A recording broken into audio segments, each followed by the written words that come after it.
Hey there, welcome back. So for some reason, what I like to do is to watch a lot of videos and kind of collect the data. So this time I watched like 50 YouTube videos of booktubers, their favorite books of the year, their favorite thrillers of the year, their all-time favorite thrillers, but a video that was posted this year. Collect that data and see what the most popular thrillers were. A little bit of horror I slipped in, of 2021. So I got this broken down into a couple categories. The first obviously being the most recommended on these videos. The next being like ones I've heard mentioned a lot of times, so it might not have been mentioned a lot of time in these videos that I watched, but I've definitely heard them a lot of times in the past, and they're more older. Then we got the most popular via Goodreads recommendations or ratings, the least popular Goodreads, and I got that for both number of ratings and overall star rating. The reason I did most popular, obviously because we want to find the best thrillers of the year, but I also did least popular because hopefully that'll give you like the controversial, some people loved it, some people hated it, but they all still had good ratings. All right, so without further ado, let's get started. All right, most popular or most recommended in these videos I watched, we have Pretty Girls. Karen Slaughter, violence, violence, violence. If you do not like violence, do not read Karen Slaughter. I made it halfway through one of her books. I got traumatized, put it down, I just kind of forgot to pick it back up. I will return to it. But Pretty Girls was the most recommended. Violence, sister relationships, basically a sister goes missing and then a little while later another girl goes missing. They think they're connected, gotta figure it out. Next we have Rock, Paper, Scissors. I love this book. Cold winter setting, couple goes to a church turned Airbnb, creepy stuff starts happening, someone doesn't want them to stay or teach them a lesson, that kind of thing. It's great, it's very atmospheric. Next we have In My Dreams, I Hold a Knife. College reunion goes bad, secrets are revealed, and there's an unsolved murder. I haven't read this book yet. I'm really, really, really looking forward to. Next we have They Never Learned. So I enjoyed this book, though I did have some issues with it. You can hear about them there.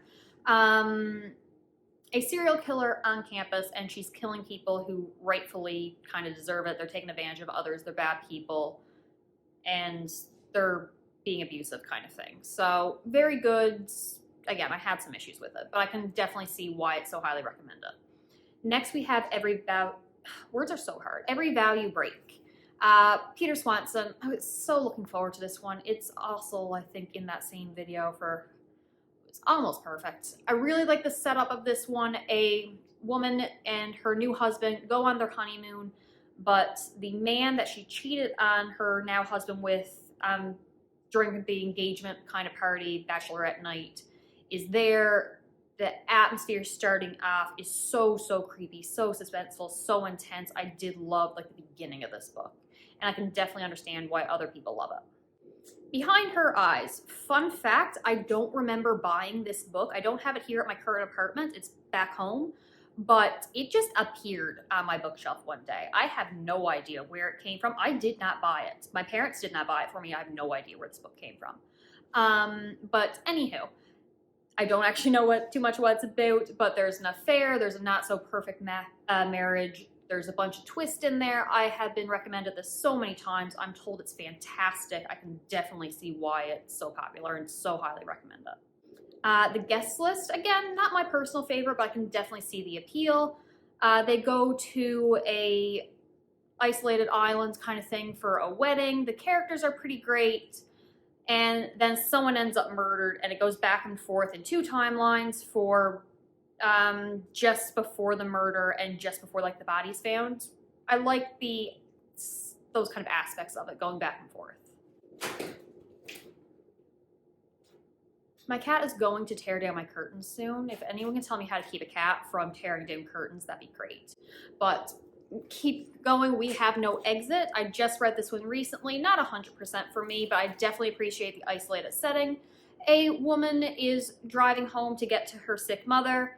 caught in a snowstorm, caught in a blizzard, has to go to a rest stop to stay the night. There's some other strangers there, and oh, by the way, there's a 9-year-old girl in a dog crate outside saying she's been kidnapped, and craziness ensues from there as she's trying to protect the child and figure out who the kidnapper is and without getting anyone else in danger.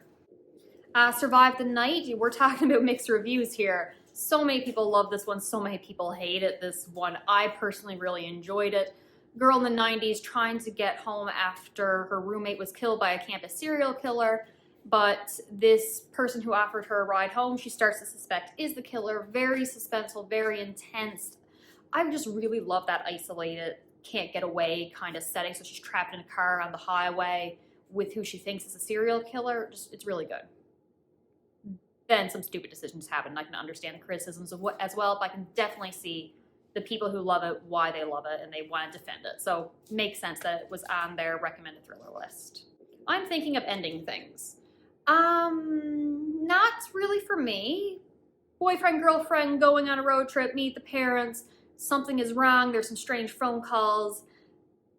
You know something is off, you don't know why, and it's creepy, and it's weird-ish. I can see the appeal. I can definitely see the appeal. The atmosphere of this book was definitely an interesting read. Silent Patience. I have a issue with this author right now after I read The Maidens. Talk about another controversial one. People either love it or they hate it, but I don't think it made this list. But The Silent Patient I did have a better time with. A psychiatrist is treating a woman. He's obsessed with helping her. She hasn't spoken a word since murdering her husband. He's trying to uncover the truth.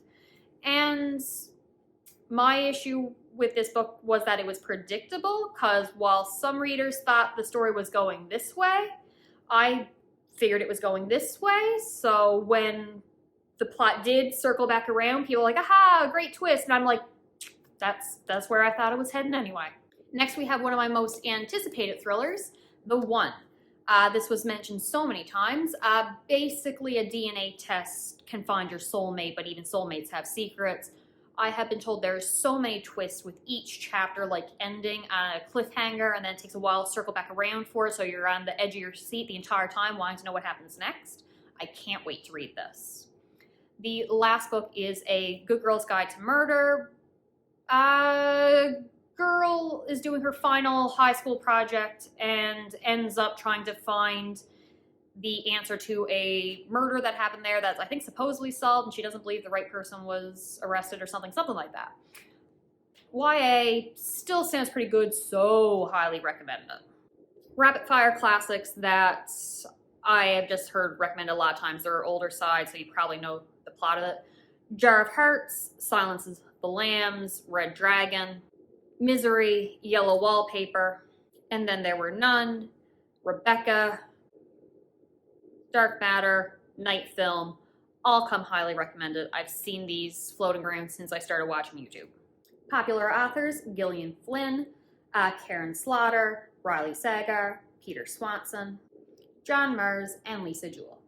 All right, highest rated according to Goodreads. This is by star rating. Verity, not really sure what this is about. Someone finds a girl's memoir. She's like hired to finish a book series, and secrets are revealed. Highly, highly rated.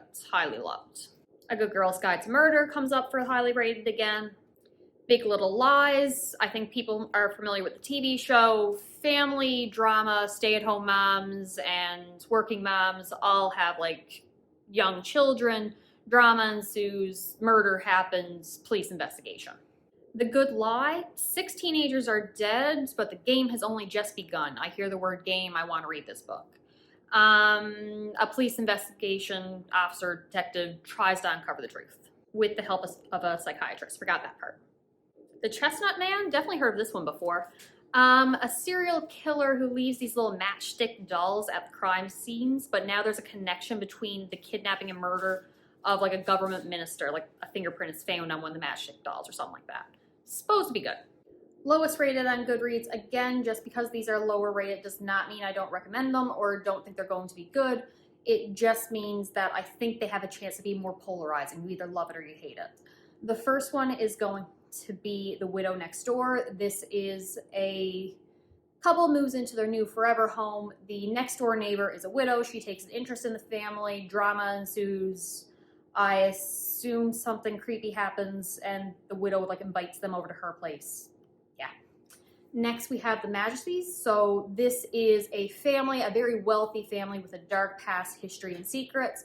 And then a poisoning happens and it involves two sisters, a lot of death, and again, a lot of secrets, and things need to be addressed. People Like Her, this is social media commentary kind of thing. Social influencer, her life, I think her marriage, and then of course a stalker. And what happens when you make your public or your private life public and lose control of who you let into your life. Cabin at the End of the World, this is a good example of just like a polarizing mixed view. I really enjoyed this book. Strangers turn up at a cabin where a young child is with her two parents, and they tell them that one of these three occupants needs to die in order to save the world. It's so weird and cool. I love it. I can understand the slightly mixed reviews because of the ending, but I really recommend this book. It's great. The Party. So secrets are revealed at a sweet 16. Friends become enemies. Someone liked it because it was mentioned actually a few times for favorite thrillers. All right, most read. Again, these I'm not going to give a summary of or the plot synopsis because you've heard of them before. We have Gone Girl. I mean, if you have not heard of Gone Girl before, I don't know what rock you've been living under, no offense, but it was everywhere a while ago. Little Fires Everywhere came up a lot. Again, another TV adaptation, Big Little Lies. Gotta love these TV adaptations to get people to read books. The Silent Patient and Sharp Objects. Least read, so few people have shelved. We have 12 Nights at, I don't know how to pronounce this, Rotter's House. Person who looks for either real or fake supernatural occurrences is allowed to stay for 13 nights at the supposed haunted house, do his research. But considering the book is called 12 Nights, I'm going with something bad happens. Wonderland, I really want to read this one. Carnival plus murder, new detective with a history that she's running away from in her past. I mean, those are all my trigger words for a book I want to read. Widow Next Door shows up again for least read. And then next we have The Survivors. Yeah, no, I want to read this, and don't judge me for it. I've been also told this is the most disturbing book that some people have ever read. Woman's husband is arrested. She is kidnapped. They don't want a ransom. They want to make her the star of a snuff film. So basically, they're going to murder her on camera and make a movie out of it. And she has to survive. Don't judge me, okay? I want to read some weird, gory, scary horror books. Sleeping Dogs Lie. This is a dog walker finds the owner murdered in his bathroom, and it turns out he doesn't have quite the past that people have been led to believe. All right, my cat knocked down my camera. So the next category is going to be ones that just sound cool to me. So we have The Butcher. This is a man inherits a house, I believe by a former police detective and his uncle, and he finds evidence that a serial killer that had been killed in this town, finally been stopped, might not have been the real killer, and it also includes his girlfriend who believes his wife, her mother was a victim of this serial killer, but the mother didn't die till like a couple years after the killer had already been captured/killed. Unsub, all I know about this is detectives hunt down a killer, and it's called Unsub. I mean, come on. The Four Monkey Killer. Don't know. The serial killer's body has been found with a message saying he's taken a final victim, and there's probably still alive, so it's a race to solve the crime and find the victim before it's too late. Who is, I can't pronounce this name, Now Dixon, whatever. Person is hard to be the personal assistant of an anonymous famous author, and then they go on a vacation somewhere, out of state, out of country, something like that, and end up in a car accident, and then I think something happens, a change of identity. I'm not actually sure, but it's really highly recommended. Never heard of it before. People love it. I want to read it.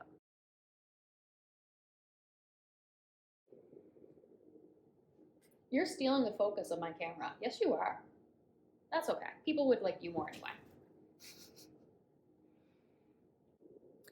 The Keeper, this is family secrets are revealed like 40 years later with lots of letters, and then there's in present timeline, a woman is running and she doesn't know why she's running, she just knows she can't stop. The Patient, so this is a psychiatrist who wants to help a young patient, but everyone who tries goes violently insane, commits suicide. So something's going on there. Long Bright River, this is about two sisters, one a police officer, one who lives on the streets, one of them goes missing, secrets are unveiled. I like the title, I really just do. I'm gonna read it eventually, hopefully. For better and for worse, I really want to read some lawyer books. So this one is a couple, both are lawyers. The wife says she's gonna have to take the law into her own hands to protect her family. And the husband's like, well, I guess I gotta get my hands dirty to clean up this mess. The Perfect Marriage, all I know about this one is the wife is defending her husband for the murder of the husband's mistress. Yeah, I want to read this. Bathhouse? I don't know how to pronounce this, I'm sorry.